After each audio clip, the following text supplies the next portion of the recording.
Assalamualaikum warahmatullahi wabarakatuh.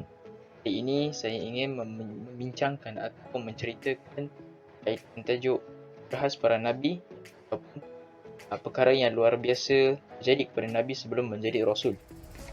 Sebelum saya memulakan, nama saya Daniel Mukhlismah Khairul Azli, Metrik 1914112.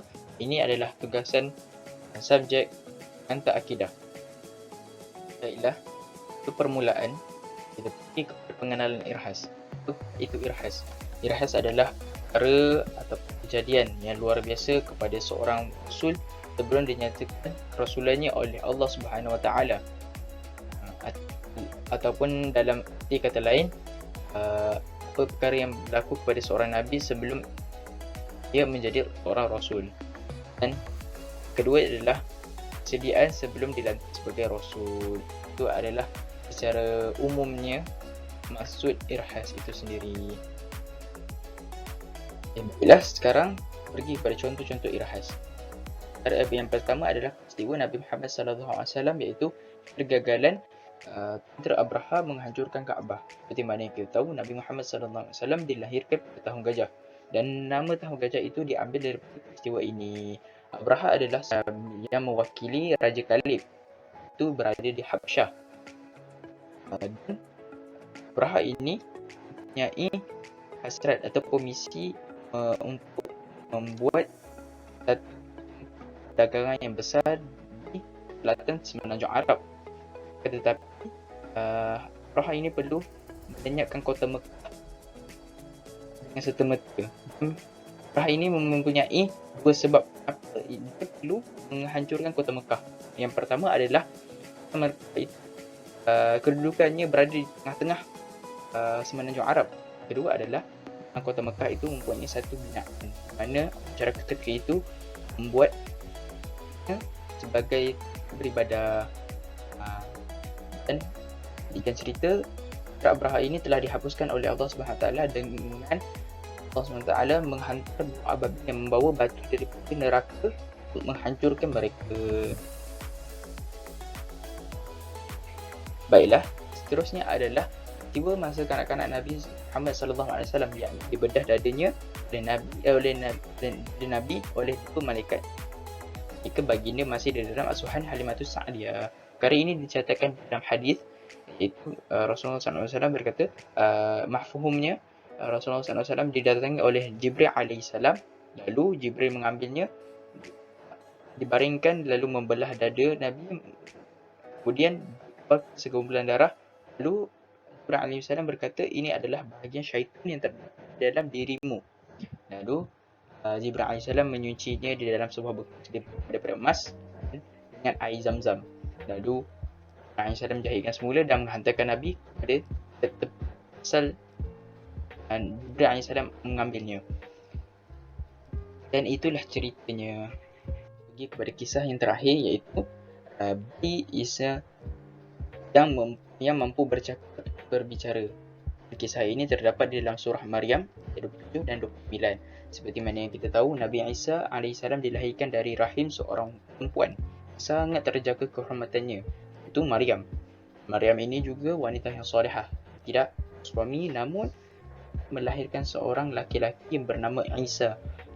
Masa Raja Herodes Romawi di Palestin tahun 1 Masihi. Ada kebesaran Allah Subhanahu Wa Taala. Jadikan cerita pada ketika itu masyarakat telah menghina Maryam seburuk-buruknya dan mengajukan soalan-soalan yang tidak mampu Maryam menjawab. Lalu yang kuasa kebesaran Allah Subhanahu Wa Taala, bayi Isa ini mampu untuk bercakap dan menjawab segala soalan yang diajukan kepada Maryam di ketika itu.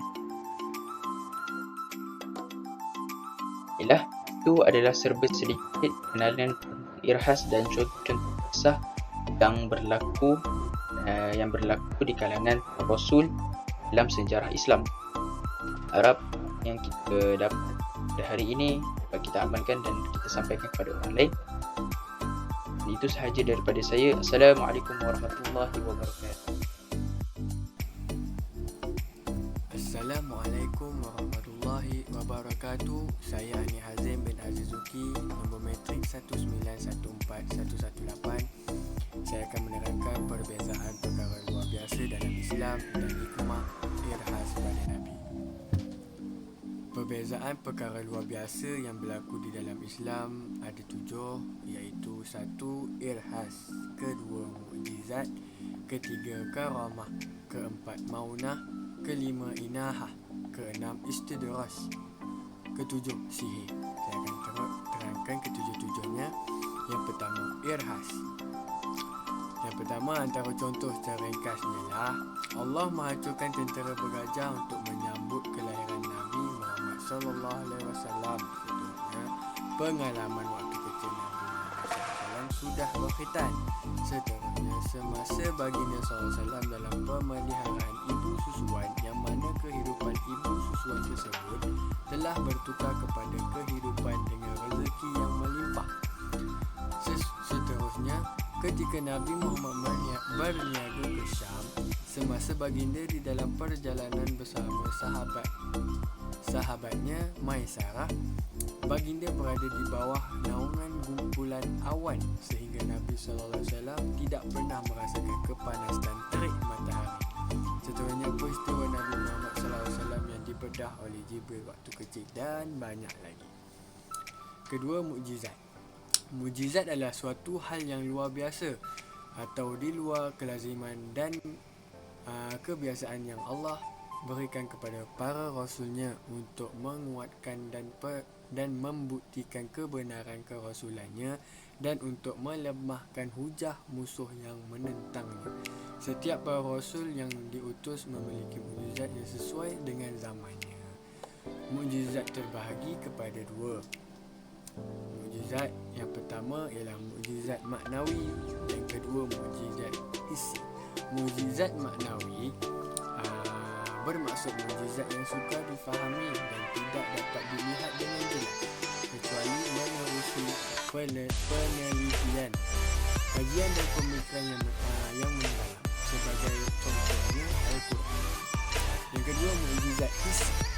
Mukjizat hissi bermaksud mukjizat yang dapat dilihat dengan jelas menerusi panca indera, yang mana ia tidak memerlukan kepada kajian yang mendalam. Sebagai contoh ialah batu memberi salam kepada Nabi Muhammad SAW serta baginda terpelihara daripada dibunuh.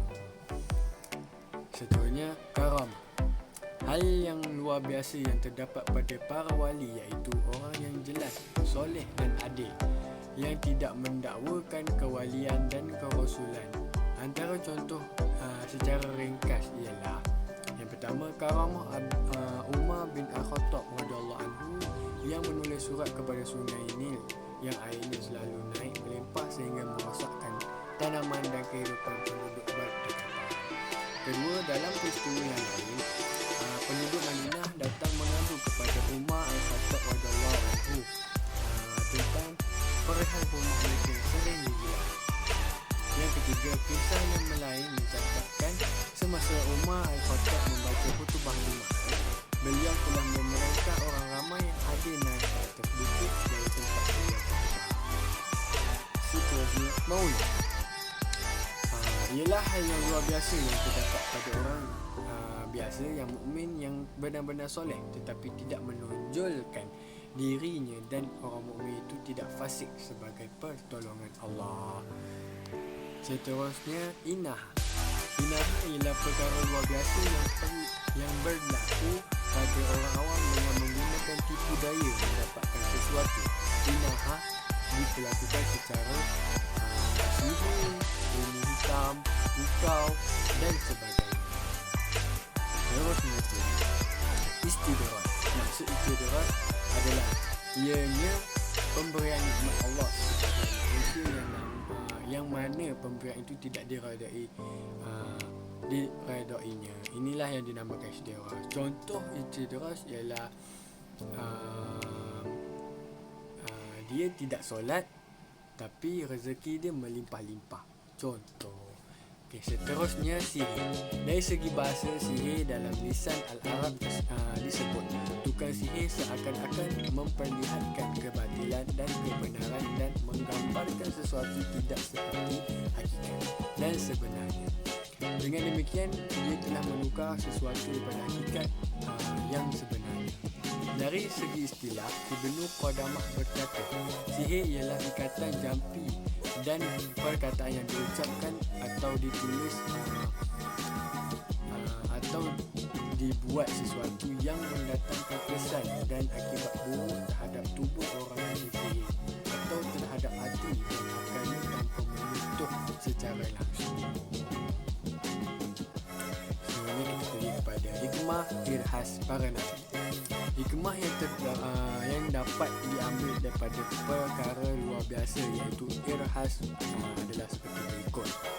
Yang pertama, mempertebal iman kepada Allah Subhanahu Wa Taala, mendekatkan diri kepada Allah, tidak takut akan kesulitan kerana yakin Allah selalu memberikan pertolongan kepada hamba-Nya yang beriman dan bertakwa. Sebagai bukti kebenaran Rasul yang diutus, bahawa ajaran dan pengangkatan dari diri seorang Rasul adalah benar dari Allah Subhanahu Wa Taala.